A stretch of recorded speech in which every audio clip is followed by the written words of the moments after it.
This episode is sponsored by Factor, delivering fresh, never frozen meals to your doorstep. Use my link in the description to get 50% off your first order. Some people say, good things come to those who wait. Back in 1955, Chrysler introduced what would become one of their most recognized nameplates, the 300. Having initially been given this name for its 300 horsepower engine, Chrysler would add a sequential letter onto the end of the name of these rear-drive V8 coupes for each model year until 1965. Chrysler continued the 300 name without a suffix letter from 1962 to 71, then revived the letter series with the 300M front-drive sedans in 1998. But in 2005, Chrysler returned to their rear-drive V8 roots with an all-new 300 sedan that shared Mercedes components with then-partner Daimler. But as SUVs and trucks became dominant sellers, the 300 slowly faded into obscurity, and finally cancellation by 2023. This is the story of the Chrysler 300. This is My Old Car. This is LA. This is what we do.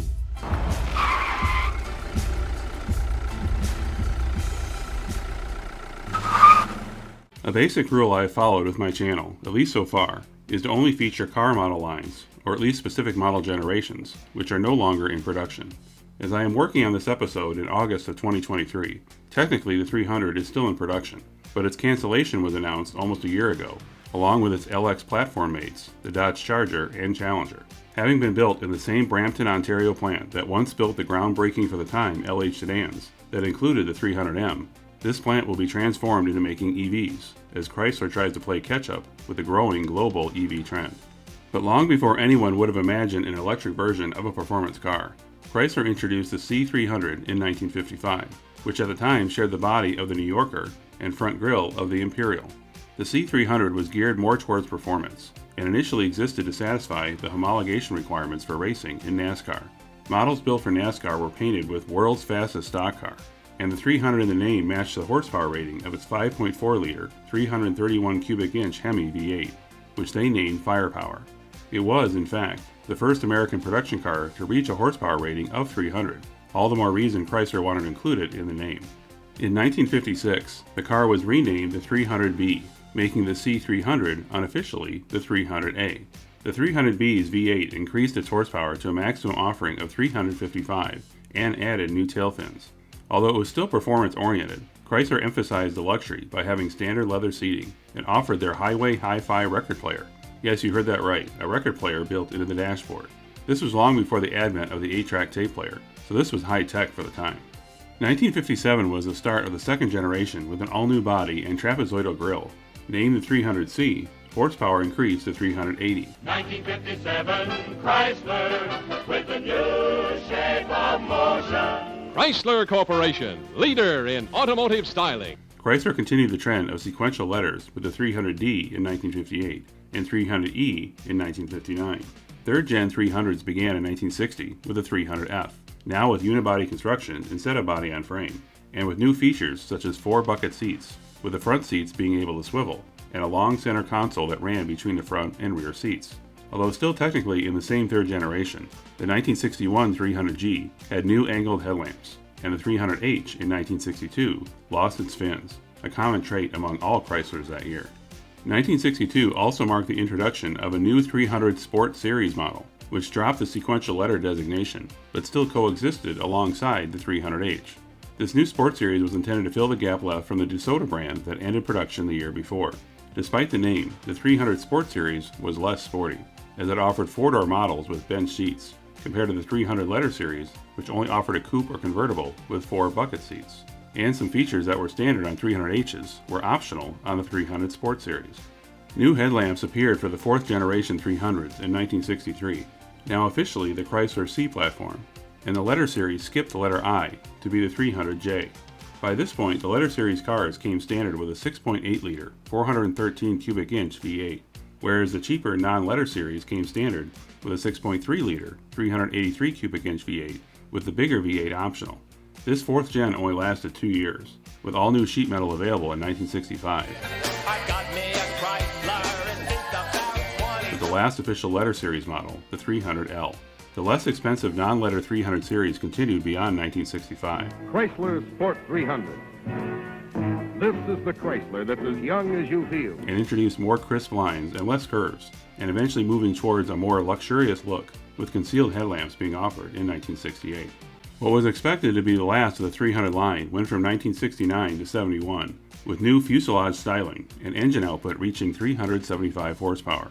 But with the muscle car era ending, the Chrysler brand continued to move away from performance and towards luxury, with the 300's replacement, the Cordoba. I request nothing beyond the thickly cushioned luxury of seats available even in soft Corinthian leather. Let's go, boss. Although for some odd reason, Chrysler did bring back the 300 name as a Cordoba trim package in 1979, complete with the original 300 crosshair grille. But with the trim costing over $2,000, this was such a slow seller that the package was dropped the following year. Before we continue, a quick shout out to today's sponsor, Factor. If you're like me, out driving your old classic car, or hanging out at car shows, you may have left your significant other at home to fend for themselves when it comes to dinner. Where's my dinner? Thanks to Factor, you can have ready-made meals delivered fresh to your doorstep, and they are never delivered frozen, allowing you to skip those extra trips to the grocery store, so you can go out cruising instead. You can choose gourmet meals, keto, low-calorie, or vegan options, and you can choose from more than 34 weekly flavored packed dietitian-approved meals. Each one is ready to eat in less than 2 minutes.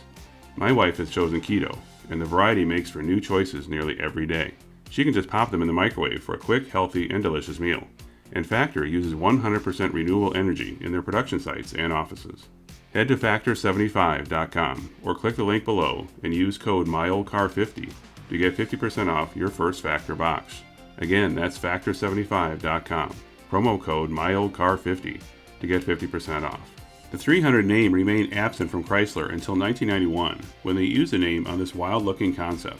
Released shortly before the Dodge Viper went into production, the 300 concept had the Viper's 450 horsepower V10, as well as 20-inch diameter wheels in the rear, a built-in cell phone, headphones, TV, and the most important tech for the time, a VCR.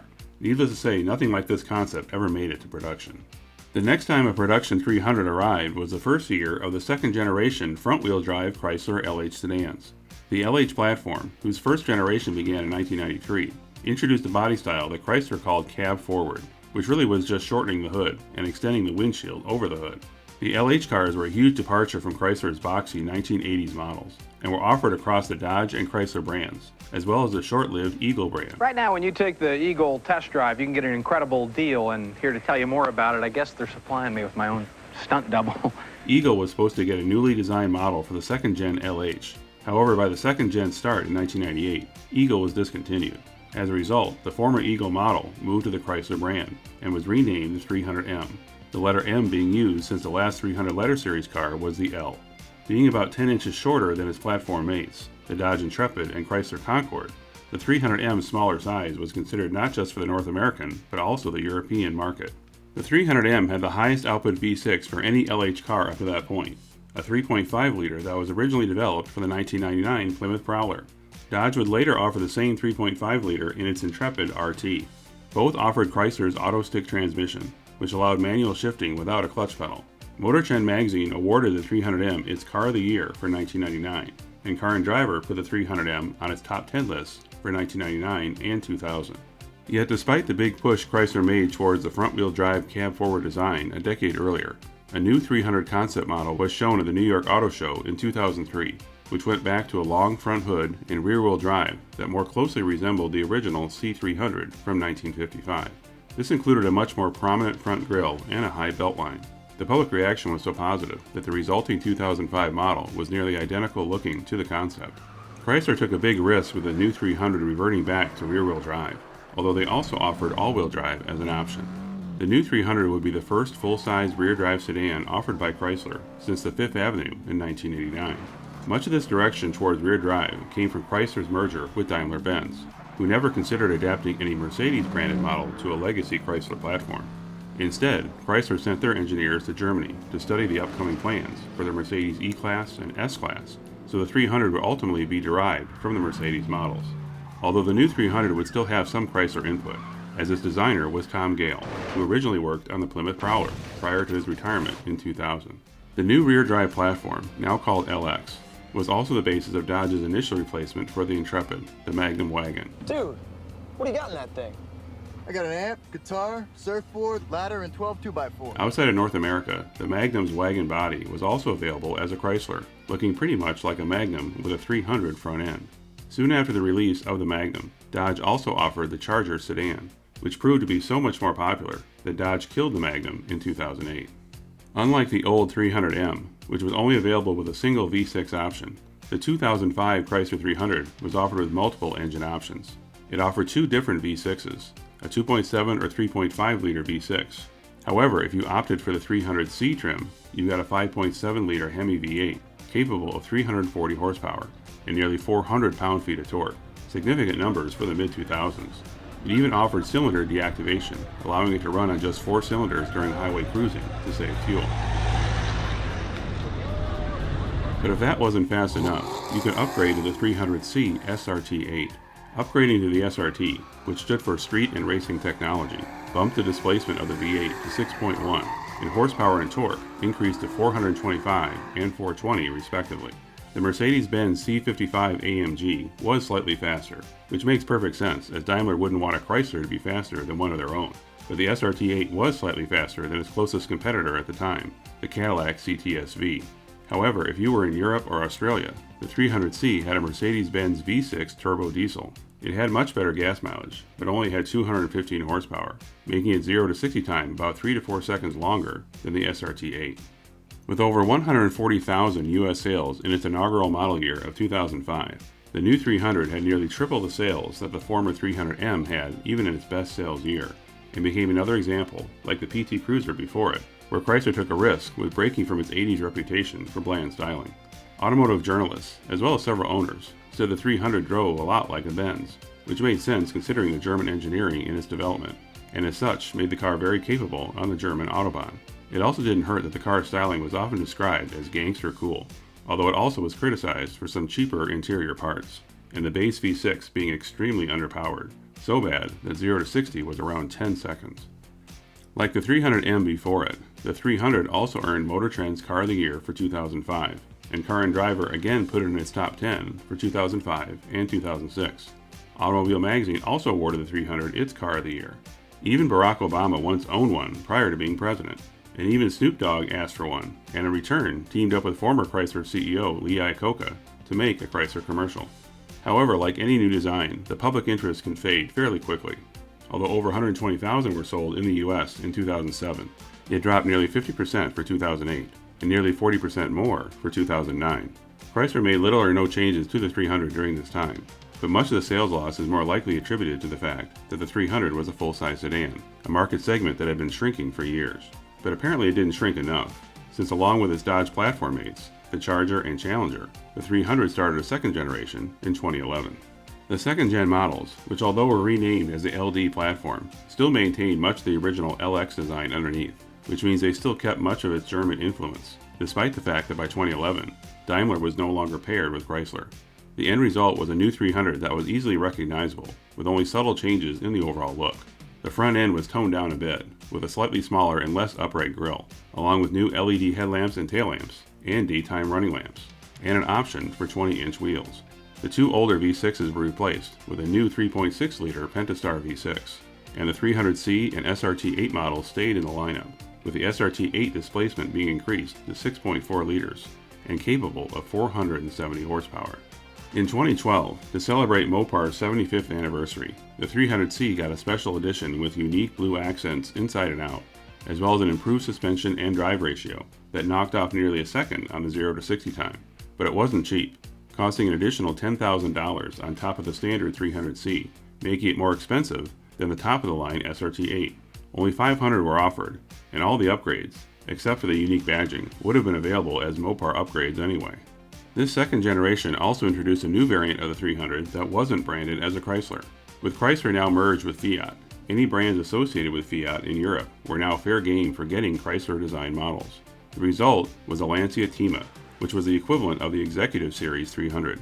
But other than the front grille, which had the Chrysler badge replaced with a Lancia badge, it still looked a lot like a 300. Sales were never strong for the Tima, leading to its cancellation in 2014. Sales of all 300s increased to around 70,000 in the US for 2012, which was nearly double from 2011, but sales slowly dropped over the next few years, in particular with the SRT model, so much so that the SRT was dropped in 2015 for the North American market, although the SRT continued to be sold in Australia and the Middle East. Considering that all 300 production remained in Ontario, not offering the SRT for sale in North America seemed like an odd decision. But Fiat Chrysler was more interested in pushing ever more powerful models for the Dodge Charger and Challenger, which shared the same engine, as they continued to promote Dodge as their performance division. This allowed the Dodge models to get new variants every couple years, on a platform that was still based on a Mercedes-derived platform from 2005. The combined Charger-Challenger sales were usually 3 to 4 times higher than the 300 each year, and as the Chrysler brand was targeting luxury over performance, the SRT model simply didn't fit the typical buyer profile. By 2018, the 300 was only one of 2 models that were sold under the Chrysler brand in North America, as the smaller 200 sedan had been dropped, and their only other offering was a Pacifica minivan. Well, technically, they also brought back the Voyager name for the base model Pacifica, but in reality, they just had 2 models. With the entire car market moving away from sedans, and with Chrysler doing little to no marketing for the 300, rumors were circulating that the 300 days were numbered. This plan became more likely in 2021, when Fiat Chrysler merged with the PSA Group in Europe to become Stellantis, leading many to think that the Chrysler brand itself may be shelved. However, soon after, in late 2021, they released a new EV concept called the Chrysler Airflow. If you know Chrysler history, you know the Airflow name was first used on a radical new aerodynamic car for 1934. So radical and sadly so unreliable that it was a sales flop, being canceled just 3 years later, which makes me wonder why Stellantis would want to bring back that name for an EV. It is expected to be available for sale in 2025, with the full Chrysler lineup being EVs by 2028. This led to the expected announcement by Stellantis in 2022 that the 300's last model year would be 2023. As a send-off, Chrysler brought back the 6.4-liter V8 that was once only available on the SRT8 and offered a limited number on the 300C. Considering the Chrysler brand's only other model is the Pacifica minivan, there may be other new EV models added to the Chrysler lineup, so the 300 may have an eventual EV successor.